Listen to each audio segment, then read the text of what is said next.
allow me to tell you the cautionary tale of the Brexit sandwich. Now, Northern Ireland businesses have reached out to Boris Johnson's government and begged for an extension to the Brexit transition period due to the fact that there isn't enough time to prepare for what comes next. The chief executive of Manufacturing Northern Ireland issued a warning that they simply will not be ready for the mandatory border checks on the 1st of January 2021. Mr. Kelly, who represents those businesses, said that both the EU and the UK have not done enough to make sure that the Northern Ireland Protocol is ready to operate. It is part of the withdrawal agreement signed by both the EU and the British government last year. Now, it's important to remember that the Northern Ireland Protocol will kick in at the end of the transition period whether Boris Johnson gets a deal or not. Businesses in Northern Ireland are worried that simple goods that come across the border from Great Britain may need a raft of documentation.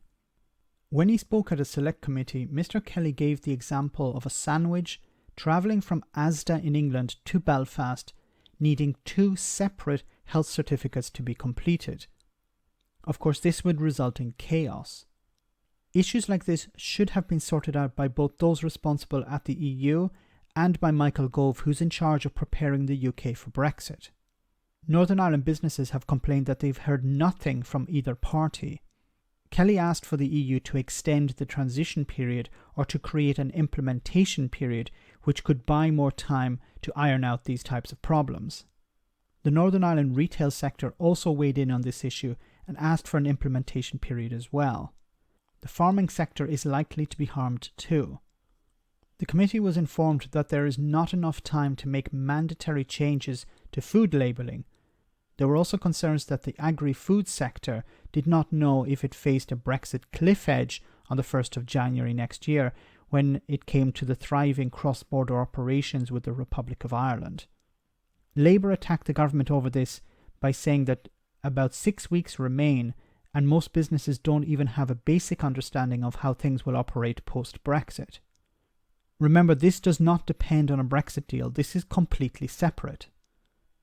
On a number of occasions, the EU offered Boris Johnson an extension to deal with these problems, explaining to him and Brexiteers that these issues were much more complex than Brexiteers were telling the public. Now we're hurtling towards the end of the transition period and Northern Ireland simply isn't ready. I fear there isn't time left to agree an implementation period. It would require more negotiations and there isn't time for those. It's important to remember that the talks taking place between Michael Gove and the EU are separate from those taking place between David Frost and Michel Barnier. Gove's discussions are about implementing the withdrawal agreement, something that Boris Johnson signed off on and agreed as part of his manifesto.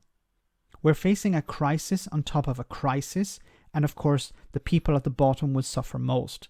And I frankly think that Brexiteers in the UK government aren't up to the job. I finally just want to touch on 2 issues. When problems like this were raised in the past, they were dismissed as part of Project Fear. And while Northern Ireland voted against Brexit, ironically, the unionist community in Northern Ireland voted for Brexit, and now Northern Ireland is going to be thrown under a bus by the British government. Let me know in the comment section, guys, what you think. As always, your comments are greatly appreciated. Thanks a lot.